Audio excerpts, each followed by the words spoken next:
Operation के लिए C-17 विमान से मार्कोस कमांडोज को कमर्शियल शिप पर उतारा गया, जिसके बाद लुटेरों को सरेंडर करने के लिए बाध्य होना पड़ा। सोमालिया की कोस्ट के करीब इससे पहले पाकिस्तानी मछुआरों की जान भी इंडियन नेवी ने अपने ऑपरेशन के जरिए ही बचाई।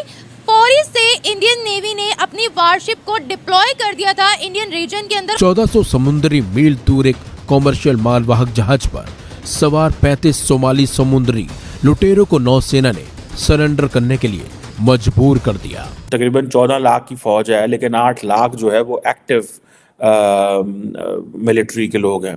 पाकिस्तान के पास कुछ 6.5 लाख एक्टिव पर्सनल है। ठीक है जी। सो इंडिया का और पाकिस्तान का comparison in terms of military capability तो कोई नहीं है। India is far more powerful. अगर हमारी जान उन्होंने बचा दिया है, फिर भी हम कहेंगे कि ये नफरत है, ये झूठे हैं। ये झूठे ही हैं, ये बस अफवाह है और कुछ भी नहीं है। हम इस लायक है कि हम मुसीबत में फंसे और हमारी कोई मदद ना करे। फिर मैं तो यही कहूंगी कि हम इस लायक है। जब उन्होंने एक नेकी की है, हम कह रहे हैं कि वो झूठे लोग।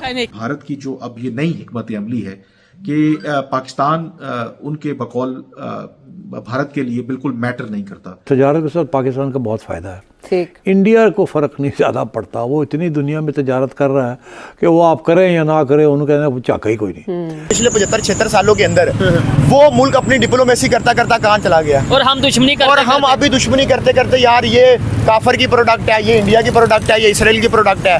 और यार तुम लोगों के पास एक इसराइल या इंडिया के मुकाबले की प्रोडक्ट है। जय हिंद दोस्तों, फनतंत्र में आपका स्वागत है। भारतीय नौसेना के जाबाज कमांडो का रेड सी और इंडियन ओशियन में लगातार ऑपरेशन जारी है।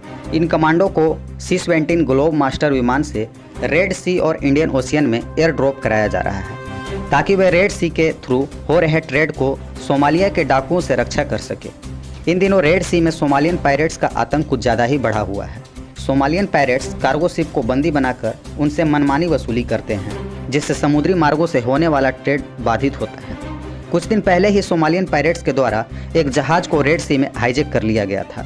इसके बाद इंडियन नेवी के द्वारा INS कोलकाता का उपयोग करते हुए एक ऑपरेशन चलाया गया था और लगभग 35 सोमालियन पायरेट्स को पकड़ा गया था।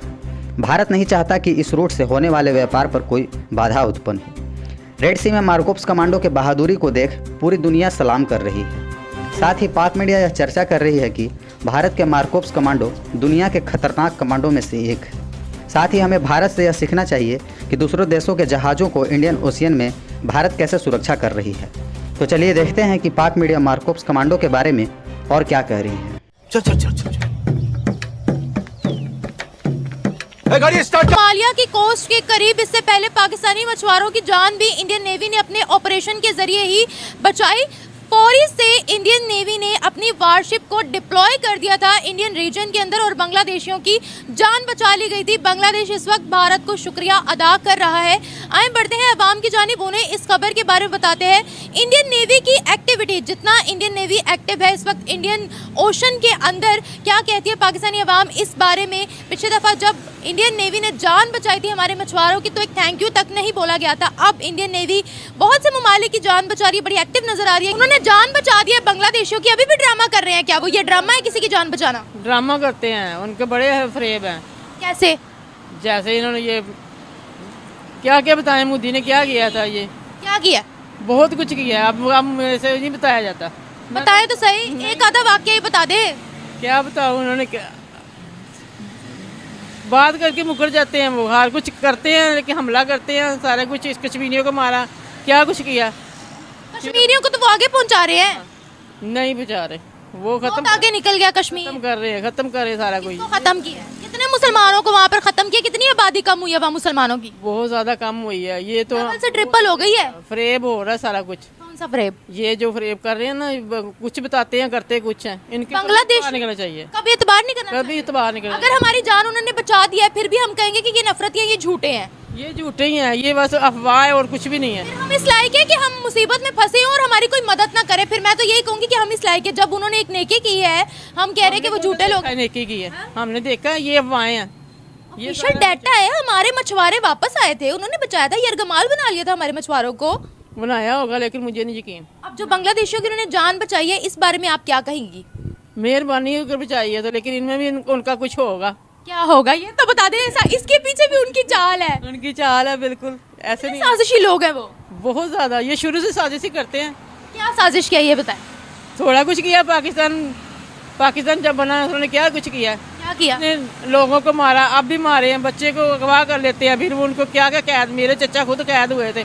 इस तरह कुछ किया कि जब उनको पूछते थे ना कि क्या हुआ आपके साथ, तो बता नहीं सकते थे कि हमारे साथ क्या हुआ, लेकिन इतने चचा रो रहे थे। आपके चचा कौन थे?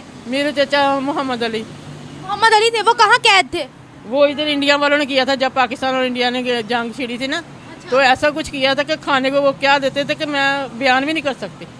ये कब की बात है? कौन सी जंग की बात है? ये 1947 की बात है। 1947 की बात है, पाकिस्तान आजाद हुआ जब। हाँ, देखें, वो आज़ादी का वक्त था। उस वक्त मुसलमानों पर, हिंदुओं पर, सिखों पर, तमाम लोगों के खून बहे थे, किसी एक कम्युनिटी का नहीं बहा था। वहाँ तो था, लेकिन अब भी उनको नहीं है, अब भी नहीं है कर सकते वो कुछ भी। इंडिया के पास जो जिसे कहते हैं ना कि एक बड़ी तादाद में लोग अवेलेबल है लड़ने के लिए, क्योंकि आबादी बहुत ज़्यादा है उनके लिए। सो उनके पास बजट बहुत ज़्यादा है। आप देखिए इंडिया के पास तकरीबन 8 लाख एक्टिव मिलिट्री पर्सनल है, ठीक है जी। आप देखिए ना, तकरीबन 14 लाख की फ़ौज है, लेकिन 8 लाख जो है वो एक्टिव मिलिट्री के लोग हैं। पाकिस्तान के पास कुछ 6.5 लाख एक्टिव पर्सनल है, ठीक है जी। सो इंडिया का और पाकिस्तान का comparison in terms of military capability तो कोई नहीं है। India is far more powerful, India is far more capable than the Pakistani military in terms of पैसे देख लें, इन टर्म्स ऑफ नंबर देख लें, इन टर्म्स ऑफ आप उनका जो मिलिट्री का बजट देख लें। In every sense, India has more money, India has more resources, India has more connections. India can buy the military hardware from Europe, USA, Israel, anyone. India जिस मुल्क से भी आज के हमने असला खरीदना है, तो इंडिया ने सुबह उठना है, चेक साइन करना है, जाके उनको कहना है जी हमें ये दे दे, and they will get that. So they put the money on the table and they get this. जिसे कहते हैं ना कि वो अपने टॉयज़ ले आते हैं वहाँ पे, military toys. So they have money, they have resources in that. Pakistan के पास ऐसी कोई गुंजाइश नहीं है। उसकी वजह ये है, आप देखें ना, कहा जाता है कि इंडिया के पास कोई 2200-2300 के करीब एयरक्राफ्ट हैं। दुनिया में चौथे नंबर पे सबसे ज़्यादा इंडिया के पास एयरक्राफ्ट हैं। पाकिस्तान के पास कोई अराउंड 1400 से ज़्यादा थोड़े से एयरक्राफ्ट हैं। सो जो आप समझ लें कि ये एक बहुत बड़ी तादाद है, ठीक है जी। इंडिया के पास मेरा ख्याल है कुछ 600 के करीब जो हैं वो फाइटर जेट्स हैं, 31 स्क्वाड्रन्स हैं। इस तरह की तादाद जो है वो इंडिया की हमारे सामने आती है। पाकिस्तान के पास 387 फाइटर जेट्स हैं। ज़्यादा Chinese, French and American aircraft हैं। अब वो फ्रेंच भी पुराने होते जा रहे हैं, अमेरिकन भी पुराने होते जा रहे हैं, हमारे पास सिर्फ चाइना रह गया। लेकिन इंडिया के पास रशियन भी हैं, अमेरिकन भी हैं, फ्रेंच भी हैं, रशियन भी हैं, ठीक है। मुझे याद नहीं आ रहा कि अमेरिकन कौन से हैं इंडिया के पास, लेकिन दे डू हैव ये जो अमेरिकन जो एयरक्राफ्ट जो फाइटर जेट्स हैं उनके पास ज़रूर मौजूद हैं। और अगर तुम लोग नए हो तो सब्सक्राइब करो, वो जो लाल वाला बटन है उस पर फूट फेंक के मारो या फिर मोमबत्ती, मुझे नहीं पता, बस क्लिक हो जाना चाहिए।